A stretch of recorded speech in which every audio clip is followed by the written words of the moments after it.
Dr. Anthony Harper here with the InterMountain Christian News and the Israel News Service Newsrael. This is inside the White House press room, the James Brady press room, and where all these press meetings happen. And I do reports usually just from outside of the White House press room here. There on the Pebble Beach is referred to as outside in the walkway that kind of leads to the tent area where many of the media have their reporting from. So this is the very important press room, the James Brady press room. You can watch reports here that are shared here, aired live every day.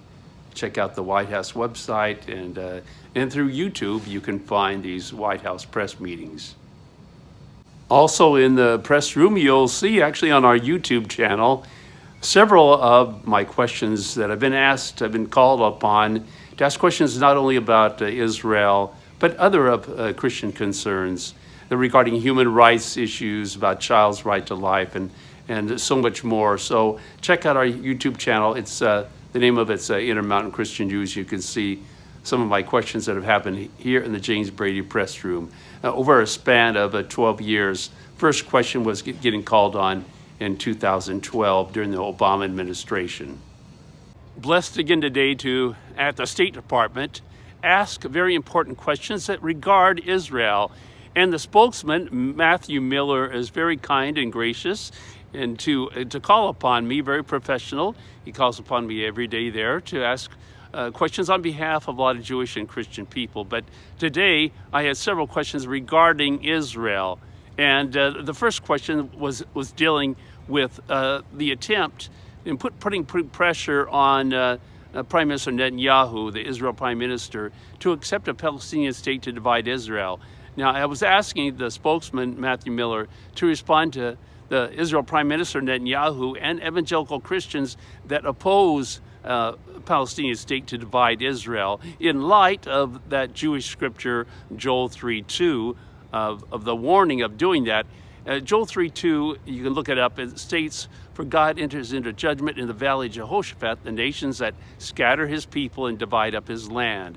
So for evangelical Christians, and that is a concern that if God is angry about dividing up Israel, scattering his people, then we should be as well. Now, the second part of the question that I had to deal with was about regarding Iran, Israel's enemy.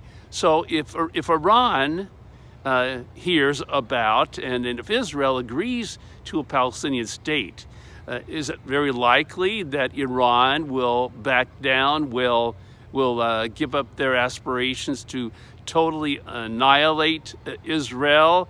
And the third part of the question deals with, I mentioned Iran as the head of the snake, what U.S. and its allies can do to deal with Iran that is committed to the destruction of Israel. So a lot, actually on the video of my questions in full context, it will be right after this video. So it will be included in this video at the end. So watch that for more details.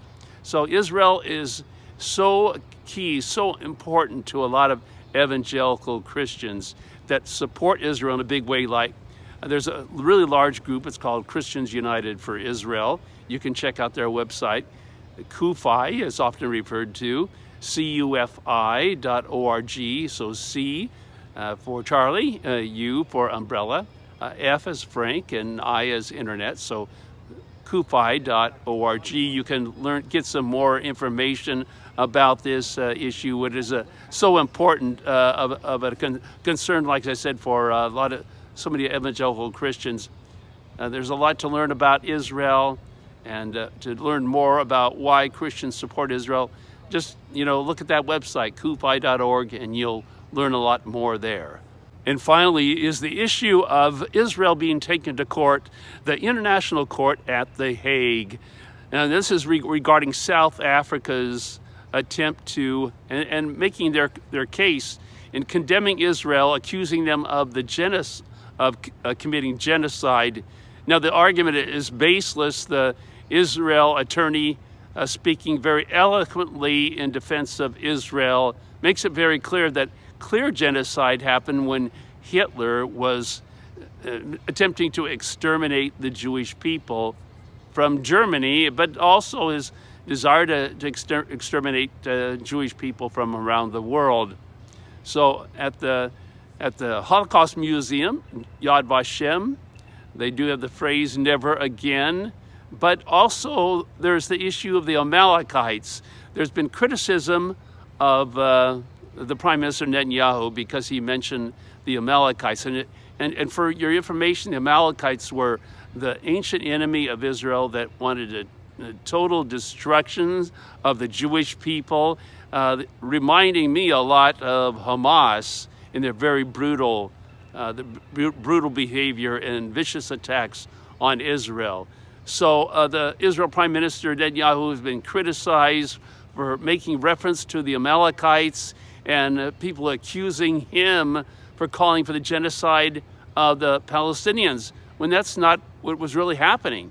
Historically, it was, as I mentioned, the Amalekites that were the ancient enemy of Israel that wanted to commit genocide to wipe out all the Jewish people, a lot like Hitler in his attempts. So you can learn more information about this. The Israel Prime Minister's office came out with a statement making it very clear about what he was really meaning, and in reference to the Amalekites were clearly the enemy of Israel, and they were the ones guilty of genocide. Go ahead. Matt, in light of an NBC News report yesterday that describes President Biden and Saudi Prince Salman's frustrations with Prime Minister Netanyahu, who refuses to accept a Palestinian state as a required pathway to peace, what is your response to Prime Minister Netanyahu and evangelical Christians who oppose the establishment of a Palestinian state to divide Israel? I think this is the point in the press conference where I just say IBID. Is that how you pronounce that? The term you see in IBID? Is that, so I have it wrong? IBID? I think I've spoken to that at some length, probably at too much length. So I'll refer you to my earlier comments. Okay, then follow up. Do you expect Iran to cease their hostilities against Israel if Israel agreed to a Palestinian state, given that Iran's Ayatollah has called for the total annihilation of Israel? So one of the things that the Secretary made clear when we were in the region is actually the answer to Iran's aggression against Israel is this further integration with other partners in the region. Iran clearly is not interested in peace with Israel, but other countries are. And there are other countries that are willing to step up and normalize their relationships with Israel, to integrate Israel further into the region, and to have real lasting security agreements with Israel. And what that would do is it would further isolate Iran and isolate the groups that Iran funds, the Houthis, Hezbollah, Hamas, and at least take some steps to depriving those groups of the political oxygen that they use to recruit new members. So it's precisely because of the long-term threat that Iran poses to Israel's security and to the security of the entire region that we think the establishment of the Palestinian state is so important. About Iran also, since the head of the snake is Iran that is fueling unrest in the Middle East, what do you see the U.S. and its allies can do to stop their aggression? So, as I've said a number of times from this podium, we will continue to take actions to deter Iran's hostile activities. We will continue to take actions to hold Iran accountable for its activities. We've imposed more than 400 sanctions on Iran since the outset of this administration, and we will continue to take whatever actions are appropriate.